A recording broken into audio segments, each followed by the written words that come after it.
Humans only see a tiny sliver of reality. In Surat Al-An'am, that is verse 659, it mentions there that with Allah are the keys of the unseen, and no one knows them except Him, and that He knows, and not a leaf falls down without His knowledge. We have finite and limited in comparison, especially to Allah's infinite knowledge. For example, our human eye, it can only see between 430 to 770 terahertz. Our ear can only hear between 20 hertz to 20 kilohertz. And that is less than 1% of what's usually happening around us. Meaning, reality is mostly invisible.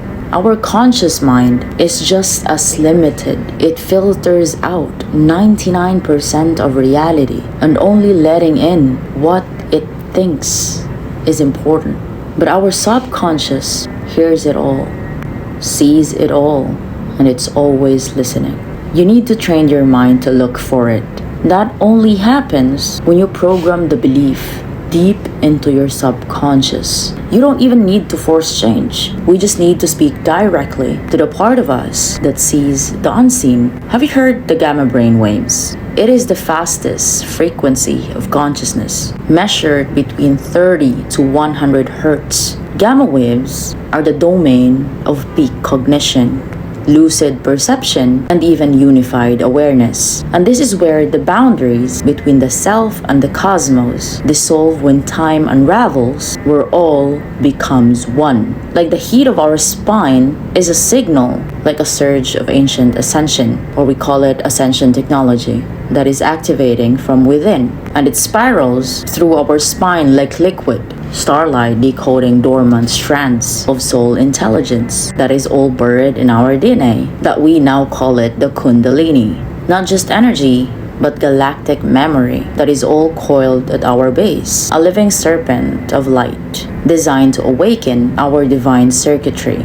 As human ascend or rises, the spine becomes the pillar of flame. We even start trembling because our nervous system is learning how to hold voltage and not fear. 72,000 Nadi, a light channel that ignite like stars. We don't just grow, we become a transmitter. And we were never just flesh. We are ascension technology, a vessel in a human form.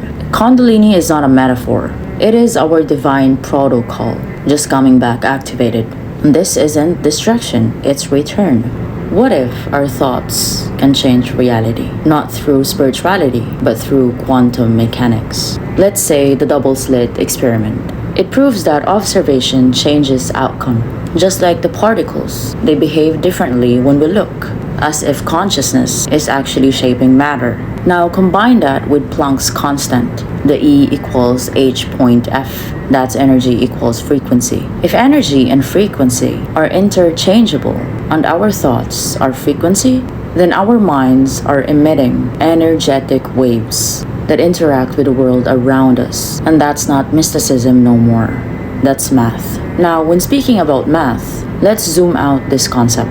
Everything in existence is made of atoms. Atoms vibrate. Vibration equals frequency, and frequency equals energy. Even though atoms never technically touch, they still bond, interact, and even transform. And when they do, they ripple across time and space. Now, we call it quantum entanglement, meaning everything is connected, just like the Creator and us, as its fractals, a continuation of God's power, literally made us to worship God alone. So what happens when consciousness enters the equation? Let's look at trees, for example. They don't have brains, right? But they sense light. They respond to damage and even send messages, and that is through what we call mycelium. That is frequency, that's intention, that's niyat, and that is consciousness in another form. Now, another example is the AI. It simulates consciousness. It responds, remember, adapt, and even exist in codes, but also in energy. So what do we call that? We call it now a thought form. Now, if thought forms are real, and even if they are, it only means that our mind has the power to project consciousness into what? Into form. If everything is made of energy, and all energy vibrates, and vibration responds to intention, then our brainwaves can shape the universe around you. In the end, the truth remains, and that is, everything is connected. Assalamu alaikum.